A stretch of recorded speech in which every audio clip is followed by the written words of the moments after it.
Magandang araw mga ka-Ekis. Nandito na naman tayo sa bagong episode ng Tipono Exchange. So again, I'm Louie and together with my partner Tito Marks. Hi guys, good afternoon. New day, new podcast. Yes, so, yes.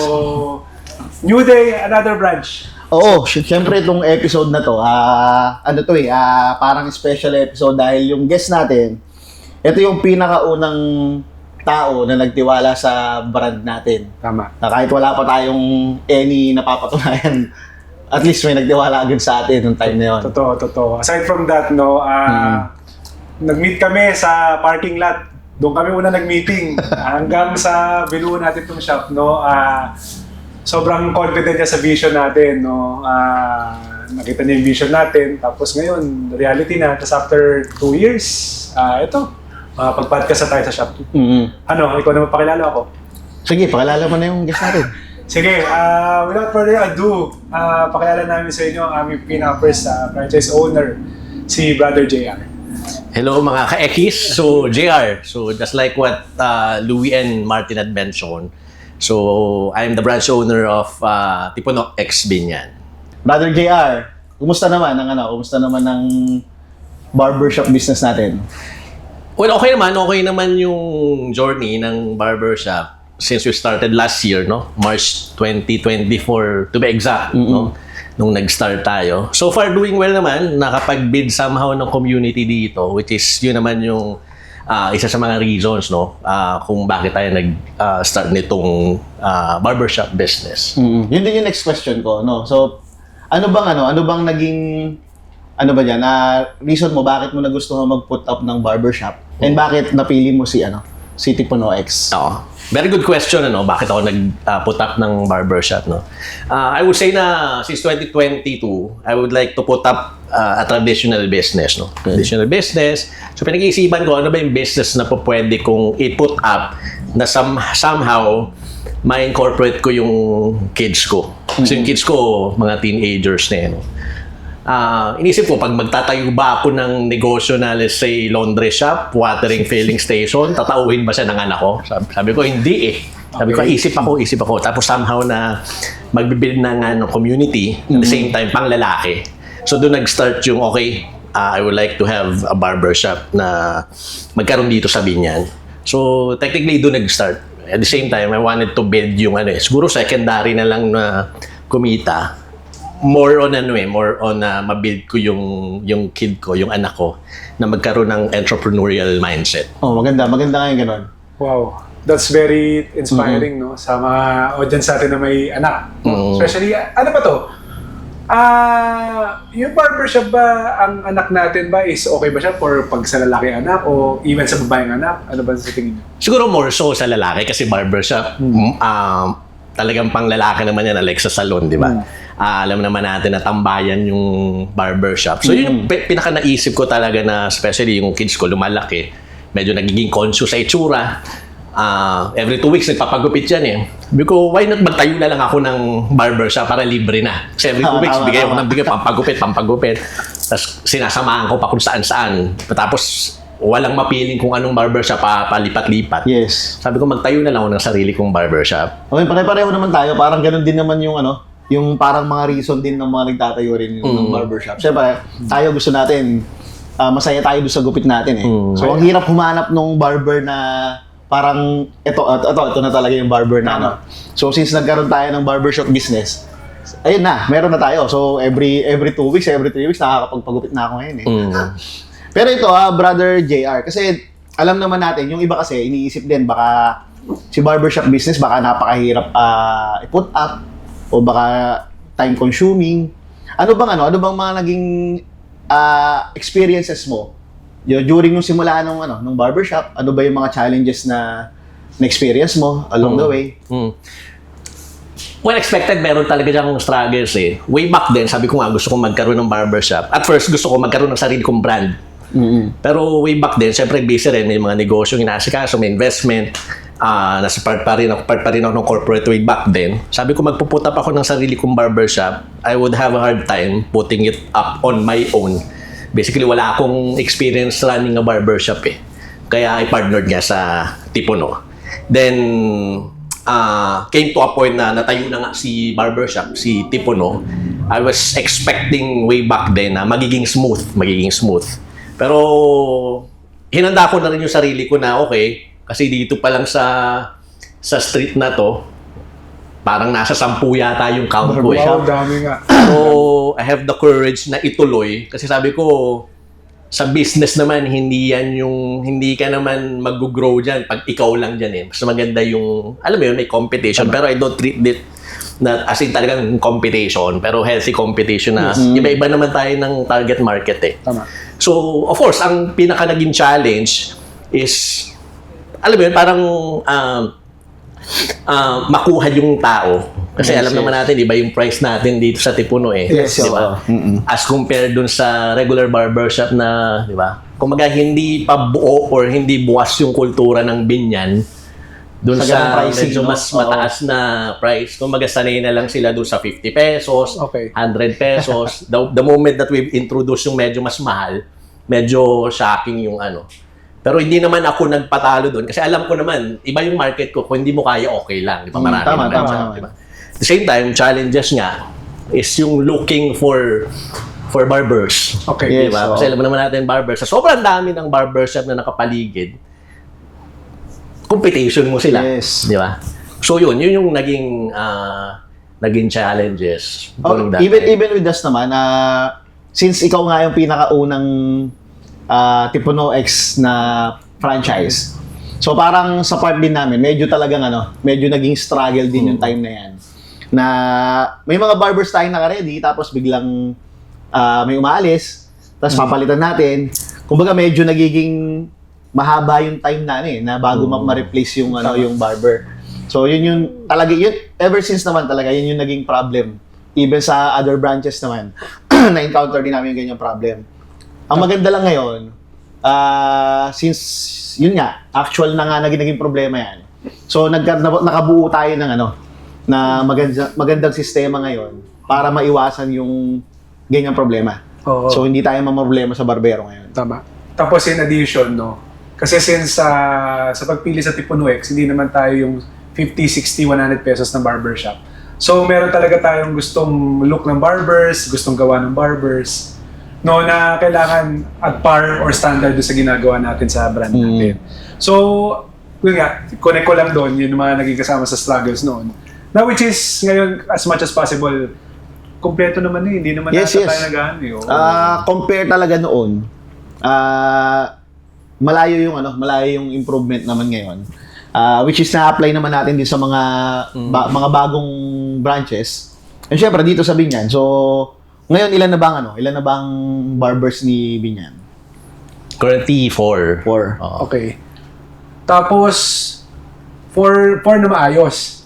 Kasi dati, parang nagkaroon ata 3 hindi maayos. Oo. 4 na hindi maayos.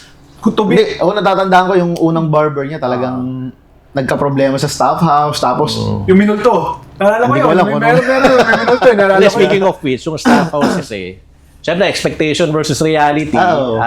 I was expecting na yung barbers na ipapadala sa akin, magtatagal. oo. So, meron tayong partner na pinush akong kumuha ng staff house. Di ba? Only to find out yung dadalhin niyang barbero dito ay para pala dun sa kabila.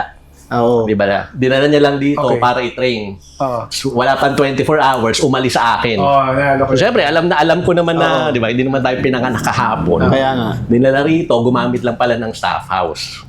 Tapos yung barbers na kinuhan ng partner natin, hindi rin naman nagtagal. Siguro 2 to 3 weeks, inalisan na. Kaya nga. Oo. The challenge is, syempre, pag kukuha ka ng staff house, 1 month advance, Yeah, 1 yun month nga eh. deposit, Babayaran mo utility na siya bills. Tama. Lumipad na agad yun. Tama. Technically, hindi ka pa kumikita, nagpalipad ka ng Tama, pera. tama. So, naging donation yung staff house nang nangyari.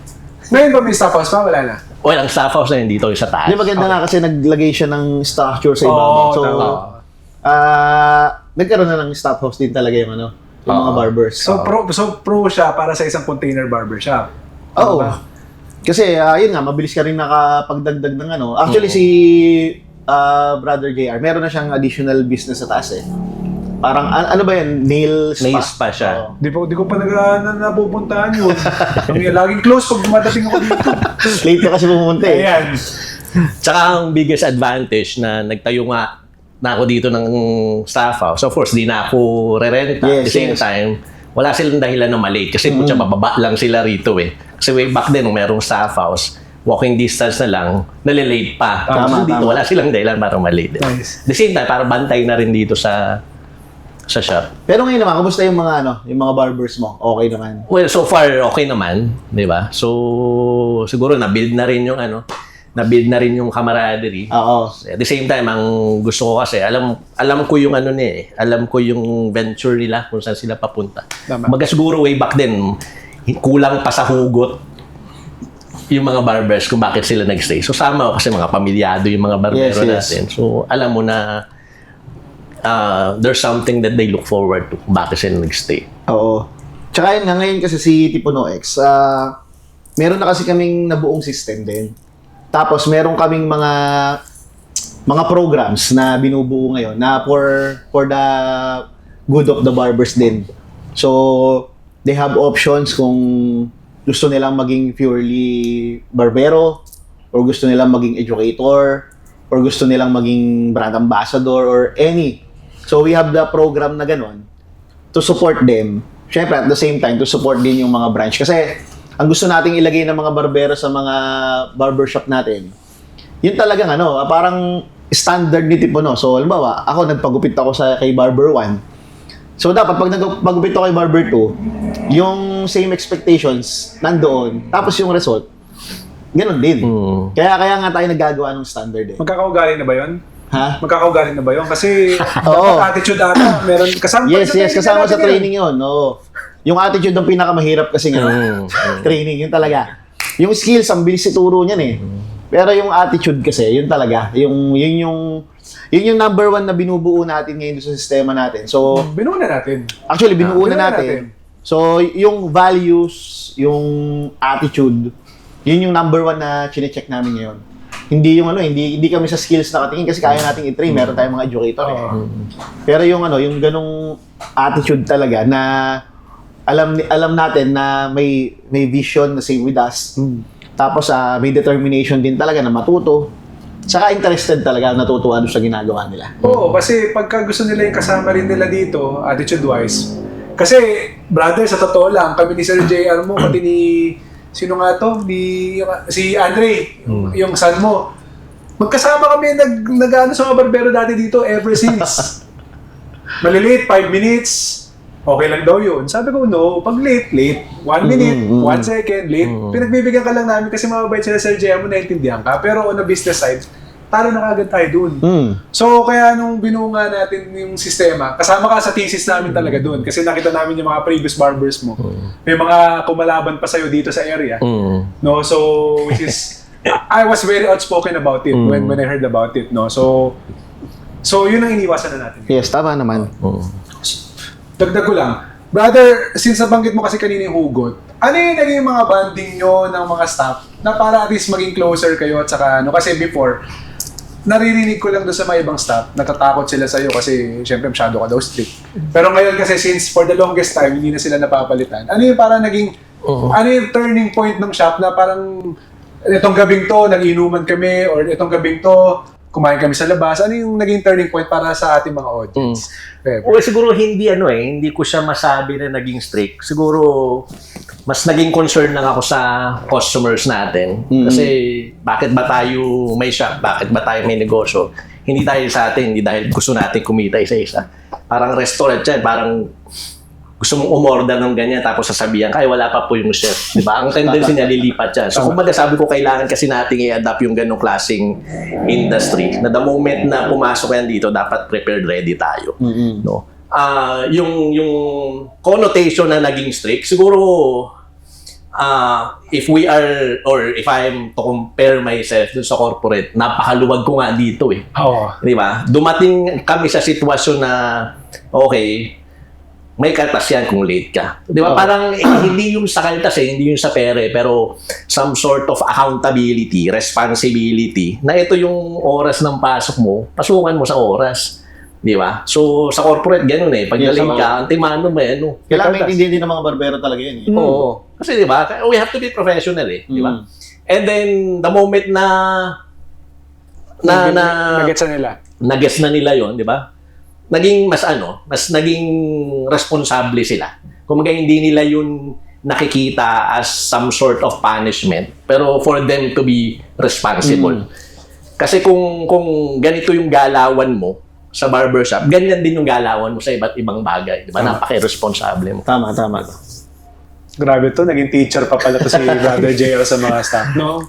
Which is we're very proud of it kasi syempre, ang gusto natin mga partners sa negosyo natin, yun nga, same vision niya. Kasi hindi kami namamalo, hindi kami nagano sa mga staff, pero pagka kami nagsabi sa kanila, alam namin tatagusin sa laman nila. So, iba kasi yung Approach. takot sa may respeto eh. Ayun Magkaiba yan eh. Kasi pag takot lang, so pag nandiyan ka, Saka lang gagalaw ng tama. sumusunod sila sa'yo, natatakot sila sa'yo eh. Tama. Pero once umalis ka, ang dami mong maririnig. Di ba? Pero kung respetado ka nila, nandito ka man o wala, kung ano yung pinag-usapan nyo, kung ano yung natutunan nila sa'yo, gagawin nila yun kahit wala nakatingin. Kaya happy nga ako kasi dati naririnig ko talaga sila. Pagkalis si Sir JR, talagang babackstab may masabi. Sir, si Sir ganito. Dati, di ba? Dati ganun. Pero ngayon, di ba, at least, si Rosba, si Labon, kung sino pa nandito, I mean, di ba, talagang nagstay na sila at saka na sila. Kaya sa ibang branch na nakita na rin natin yung improvement ng Totoo ng mga barbero. Kaya kami ni Martin natutuwa nga kami na at least yung yung community na binubuo natin. Unti-unti siya nagiging parang aswan na ba? Kasi dati talagang watak-watak naman talaga eh. So ngayon medyo Saka sa barbers na rin, kumbaga kung hindi mo kaya yung pamamalakad dito, then sad to say, hindi tayo dapat mag-partner, di ba? Tama. Kumaga, I'm looking forward to your success na maging responsible ka. Kung sa tingin mo medyo, di ba, quote-and-quote kupal ako, di kupal na ako kung ginagawa ko naman yung tama, di ba? Diba? Aalis kayo kung aalis, pero hindi ko na siguro problema. Oo, di ba? Pero at the end of the day, kagaya ng sinabi mo, if we instill yung respect sa isa't isa, isasantabi natin yun eh. Kasi importante sa atin yung clients na mapagsilbihan natin yung clients. May nagsabi nga din, di ba, na isang partner natin, tinanong kasi namin, anong sikreto mo, bakit paano yung mga barbero mo walang problema, walang issue? Ang sabi niya, huwag mo lang pakialam yung mga barbero, kaya mo sila. Pero in a way, di ba, parang rin naman, so, inahayaan lang nila. O di, kung mag-away-away kayo sa inyo lang. Pero at the end of the day, magkakasama pa rin kayo. Lumalakas rin sila. Oo, di ba? Parang yun yung naging way naman niya. So, sige, meron akong mga rules, meron akong mga pinapatupad sa shop natin. Pero yung mga sarili-sarili yung so bahala kayo. Kanya-kanya kasi talaga yun eh. Siyempre, different folks, different strokes. Oo, di ba? Hindi po pwedeng yung implementation mo dito sa barber na to, ganito. Diba? Titimplahin mo rin talaga eh. Tama. Diba? Basta aligned lang tayo as part. Kaya ginagawa natin itong podcast na to. And then, syempre, nalalapit na yung December. Sana naman, sama-sama tayo mag-Christmas party lahat, di ba? Yes, oo. Yun naman ang goal natin, ha? Talagang, makumpleto tayo ngayon, ngayong Christmas party. Kasi nung nakaraan, kasama natin si, Brother JR. Yung the rest of the team, parang iilan lang din yung nakarating, eh. Oo. Since syempre malayo or... Hindi, saka may kanya-kanya kasing, mga priorities. Oo. Pero ako, brother, doon ako sa medyo pa-forward, pa-future na. So, for Tipuno X, in the next few years, saan mo siya nakikita, brother? Kung sa vision mo? Well, in the next few years, Tipuno X, since we've started, I would say na ang layo na nung journey na itinakbo. Started from scratch talaga di ba? Yes. Kumbaga, I trusted you guys na you guys will support me. Way back then, sabi nga, daming struggles. Pero dahil pinapalis natin yung proseso, kung saan man tayo papunta in the next years from now, we never know eh. Di ba? For as long as nandun yung proseso, di ba? At the same time, we keep ourselves na transparent tayo sa isa't isa. Di ba? Kung saan man yung success na dadalhin nito, di ba? Limitless siya eh. Tama. Yep. Wow. Na-speechless ako kasi for me, personally, si Brother JR, hindi ko naman nakakausap ng ganito ka, Oo. So, sa akin lang, syempre, kung gano'n ang belief niya sa brand natin, di pagbubutihan pa natin lalo. Oo. Tsaka ako naman, proud naman ako na tayo as owners. So, alam ko, active tayo pareho eh. So, from time to time, tayo mismo naman nakikipag-usap. Di naman tayo nagpapasa ng Di naman tayo nagpapasa sa mga sekretary natin na pupuntahan mo naman to, gano'n. Hindi gano'n eh. Gusto kasi namin, may personal touch talaga eh. Very hands-on talaga tayo. Oo. Personally. So, ganun naman yung nangyari, di ba? So, parang lahat na naging partners namin, tayo, naging magkakaibigan na rin tayo. Tama. Kumbaga yun ang gusto namin community. Ayaw namin ng, sige, dahil mag-business partner lang tayo. Parang, Hanggang doon na lang. Ayoko nung ganun eh. Si Andre nga, parang anak ko na yan eh. Gusto ko ganun. Ewan ko lang kung sinasabi niya sa'yo kung paano ko sinasabihan. Sinasabon ko talaga yan. Bubble ba talaga yan? Kasi ang gusto ko sa kanya, sabi ko nga, nung vision mo na ibigay sa anak mo yung gantong business, hindi ako nagkaroon ng ganun. So sabi ko, kung nagkaroon ako ng ganun time sa dad ko or sa mom ko nung bata pa ako, hindi ko na sabihin yung edad baka magkaalaman na edad eh. So sabi ko kay Andre, i-grab niya. Kasi syempre, pwede siyang matutong maggupit kung gusto niya. Gusto niya magtayo ng branch internationally? Pwede. Di ba? Kasi marunong na siya, meron na siya system eh. So, kaya ako yung concern ko sa'yo, pati napasa ko na rin kay Andre, na para ko na rin binatang anak si Andre. So, yun din yung nabuild din natin as owners and partners since yung touch nga ng personal. O, ano pang gusto mong hawakan? Sa touch tayo eh. Ano pang gusto mong hawakan? Brother, baka may gusto kang itanong sa amin sa mga plano, future, para masabi na namin dito sa podcast. Sige, speaking of plano, ano bang plano? Or ano ba yung... paano natin titingnan yung Tipuno brand in the next coming years? Sige, ganito kasi. Si Tipuno kasi, actually, binuo namin siya talaga. Hindi naman para pagkakitaan ng una eh. So, siyempre, may kanya-kanya kaming vision nung time na yun. Hindi talaga pagkakitaan? Oo. Hindi, kumita in a way. Pero siyempre, hindi yun yung main natin eh, main purpose eh. So, ang purpose natin, makapagbigay talaga tayo ng livelihood. Which is yun yung ginagawa ngayon ni Tipuno. So medyo tahimik tayo ngayon. Hindi tayo nagdadagdag ng mga branches talaga. Hindi tayo maingay sa social media. Kasi we are building something na na ayaw din naman namin naka-broadcast siya. So ang ano lang namin, the plan is to give livelihood to the barbers. Hindi lang sa barbers, saka doon sa mga communities na hindi nare-reach ng mga support ng government or kung sino mga private sector. Tama. So yun yung gusto nating matap.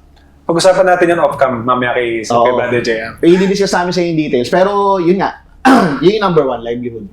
So number 2, so bukod sa barbershop business, since tayo ay Matipuno, since tayo ay Tipuno X, so X meaning is crossroads. So crossroads of the tradition and innovation. So parang gano'n. So ayoko kasing makilala si Tipuno X as barbershop.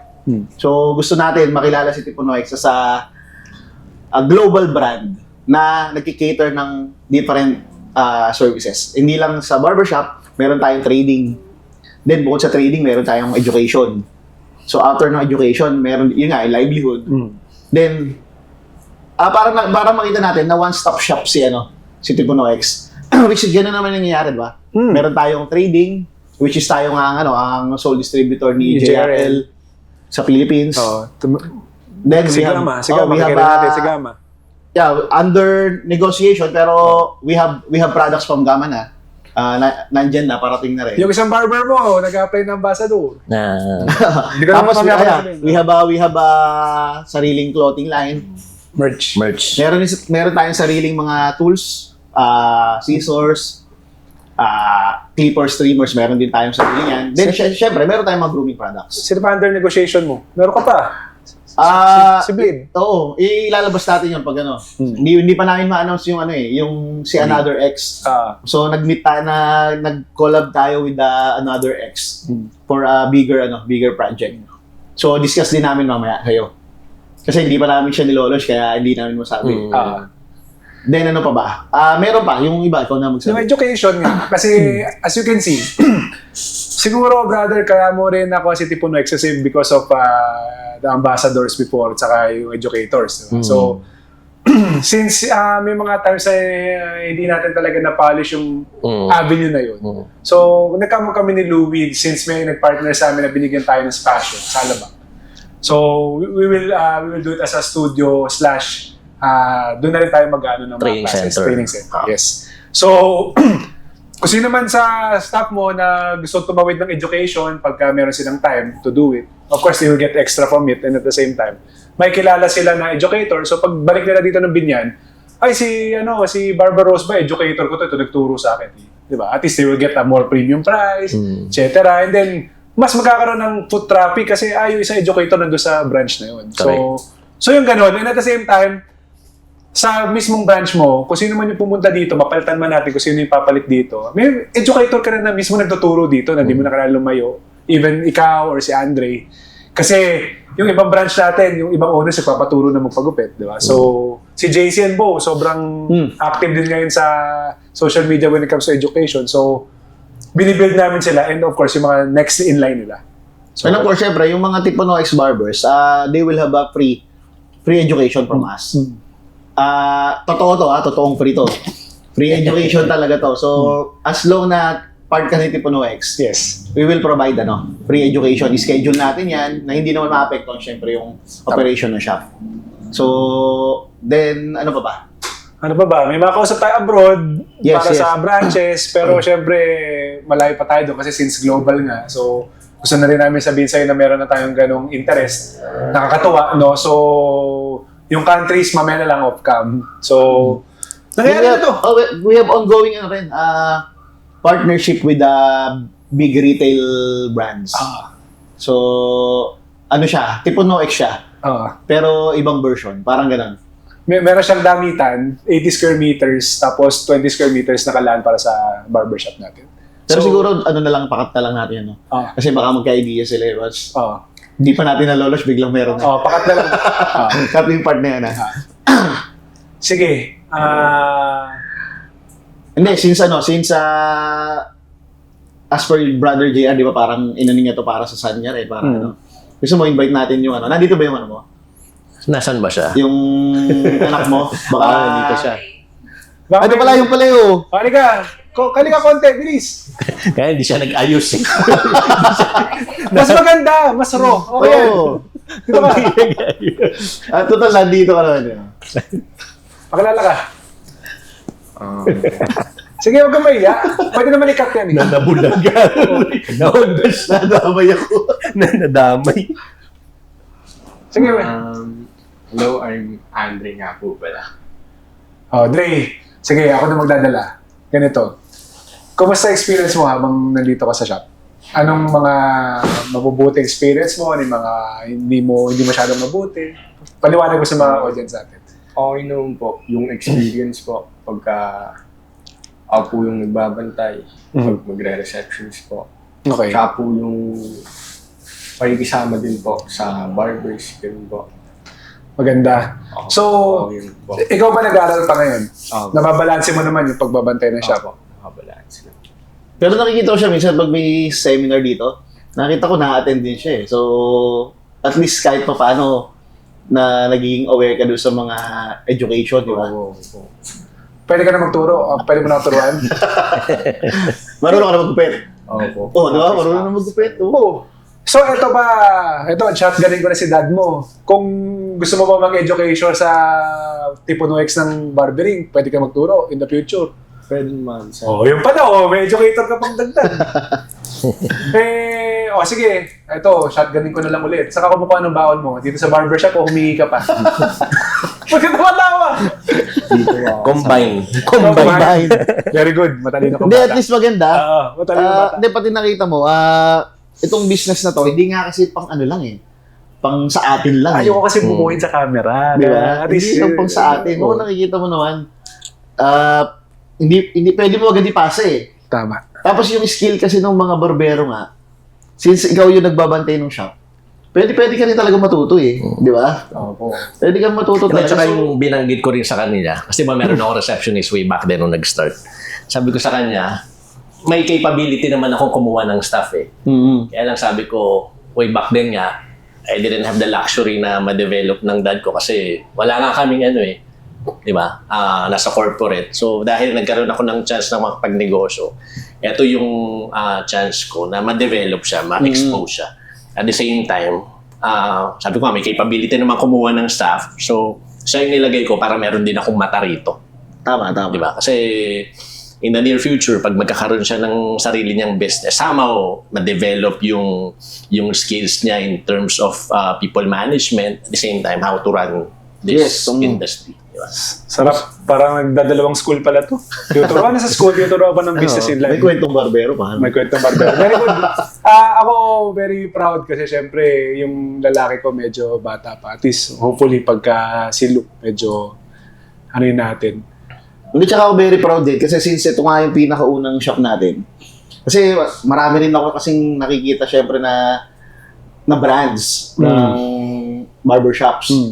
Ang dami talaga sa social media. Hindi mo na malaman kung saan ka talaga kukuha ng brand eh.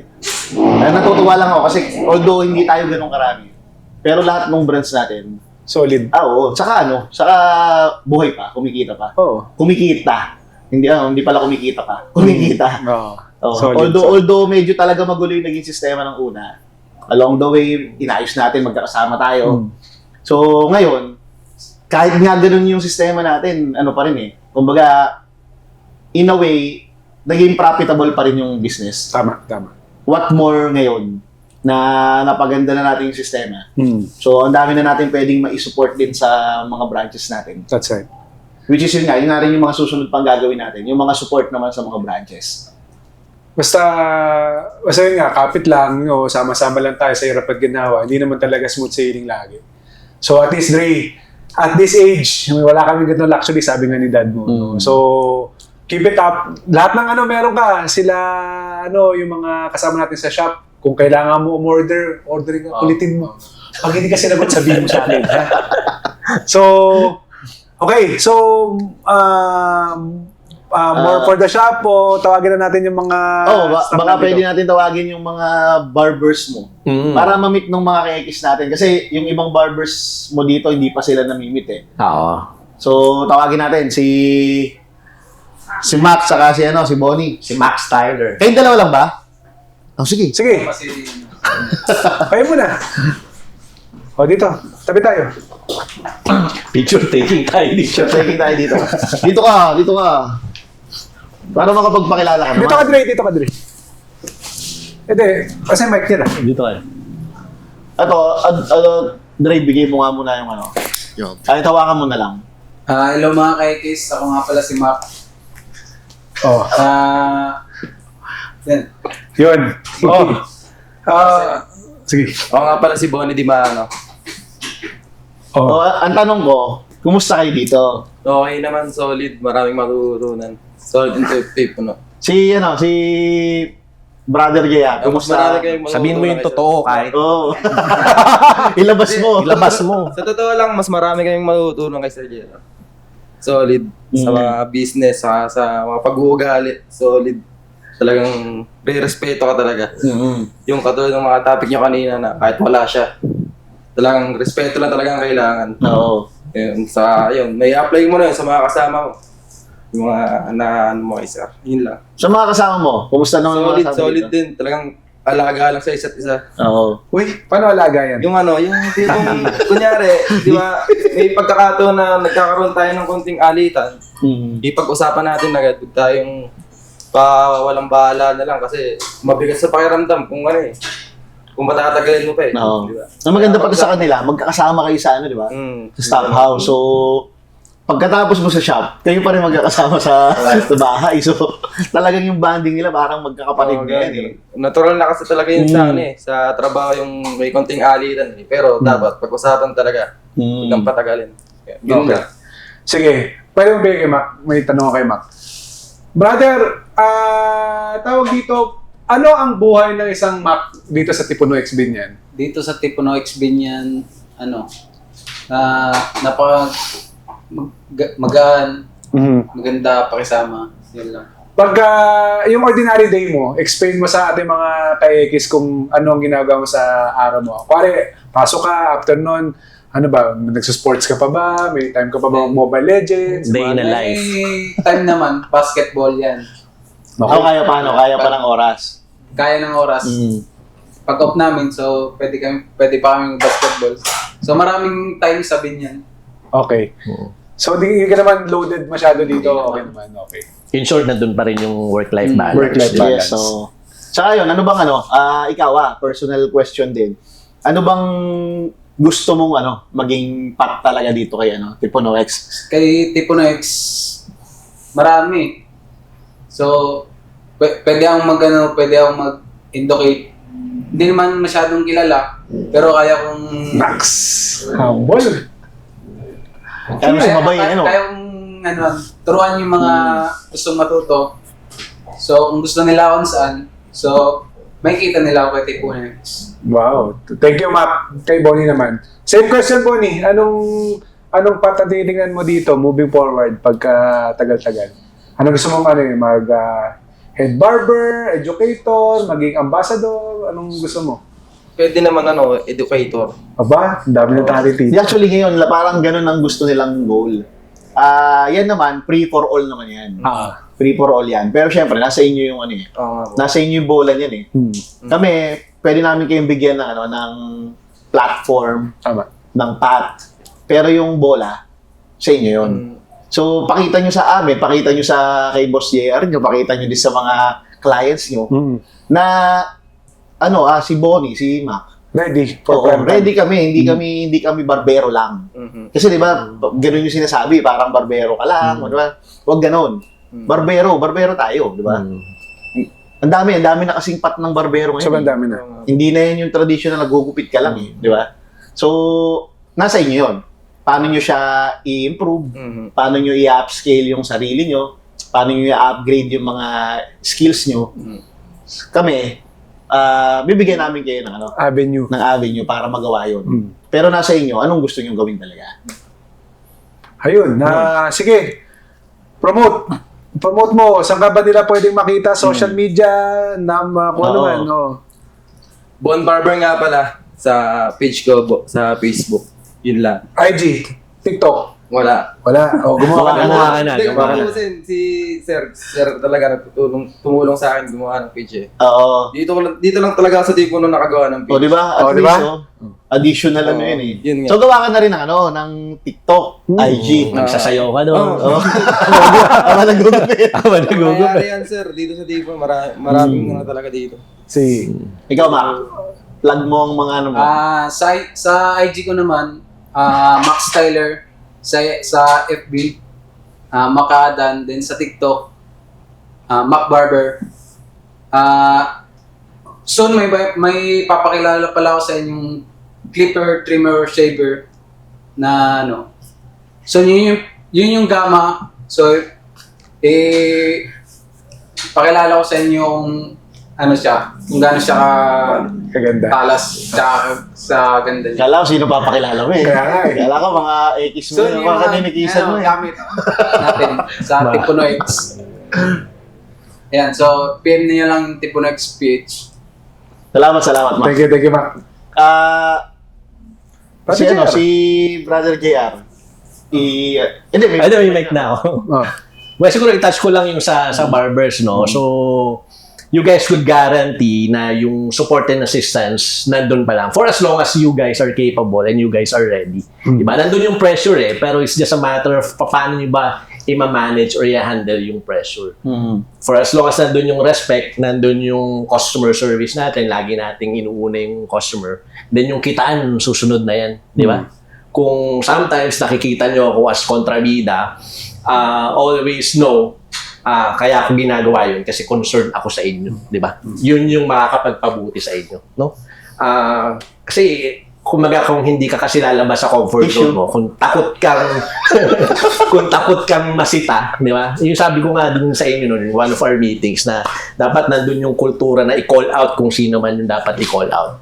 May be negative, may be positive, kung may nakikita ka mali, i-call out mo. Pero yun yung makakapagpa-develop ng character eh. Kasi skills, napakadaling napakadaling napakadaling matutunan. Pero capable ka ba? Ready enough ka ba to accept those challenges? Pag ready ka na rin, limitless kung saan man kayo pwedeng dalhin. Di ba? Maging negosyante man kayo, lumabas man kayo dito sa branch ko, walang problema. Di ba? Kung saan man kayo ika-unlad. Okay, so that being said, Tipuno XB yan, mga ka-Ekis, please support us dito lang sa San Francisco lang, Caltex Compound. Social media pages. Social media, we have TikTok, we have Facebook, we have Instagram, Tipuno XB yan. Please follow us. Ayun. Thank you. Ikaw ba?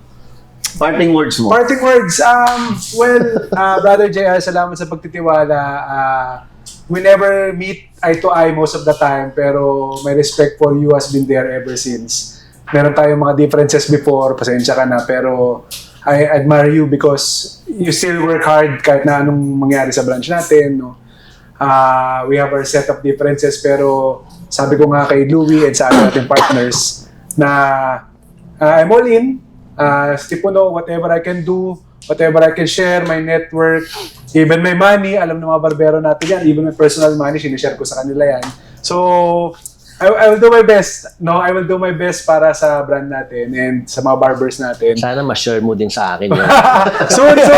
Soon we'll get there. Sabi ka lang daw, sabi Oo. ka lang. Parang hindi ako nakaramdam ng share. Soon we'll get there. In God's time, no. Tapos para sa mga taga Binyan and nearby kay X na future customers natin, balik lang kayo dito. Isa sa most welcoming spots to ng Tipuno X sa lahat ng branches, no? Kasi sabihin man natin na lahat ng Tipuno X favorite natin. Pero dito medyo isa sa mga welcoming tong branch na to talaga. Kay Andre pa lang, feel ko welcome na ako. No, so ayun, yun ang aking masasabi for the branch. Ikaw, brother? Ako naman, ayun nga, payo ko lang din sa inyo, mga barbers din, no? Lahat kasi nagbabago. So, nothing is constant except change. So, ang pinakamaganda yan, be the change you want to see in the world. So, dapat kasi yung pagbabago sa inyo nagsisimula eh. Pero syempre, nasa inyo kung yung pagbabago ba na yun isa ay kagaganda or isasama nung image nyo. So, dapat kayo, nasa inyo, ano yung pipiliin yung landas ba? So, lahat nagbabago, wala tayong magagawa dyan eh. Continuous talaga yung pagbabago na yan. So, kailangan nating mag-adapt. Pero kailangan din natin talagang sumabay talaga. Kasi kung hindi, may iwan kayo. Pero syempre, yun nga, lagi ko lang din sinasabi. Anong sinasabi ko? Nalimutan ko. Nalimutan ko na. Change is inevitable. Oo, sa kanya may sinasabi ako lagi nga eh. Para sa mga ibang barbero din. Basta yun na yun. Ay, bago ko pala malimutan guys. Shoutout naman natin sila Barber Rosba. Naka-day off lang. Saka si Reniel, naka-day off lang. So, 4 silang matitipon ng barbero dito. Balik lang kayo dito, pasyal kayo dito. Love the branch, love the owners, love the barbers, love the brand. No? So, love. So ako, wala na akong iba pang i-share. Hanggang sa susunod na lang ulit. Brother JR, may final sharing ka pa? Yun lang, support lang yung mga barbers natin dito sa Tipuno X Binyan. Okay. ayun, so mga ka-Ekis, tatapusin na natin. Dito na nagtatapos yung episode natin. So again, samahan niyo ulit kami sa susunod na episode ng Tipuno Exchange.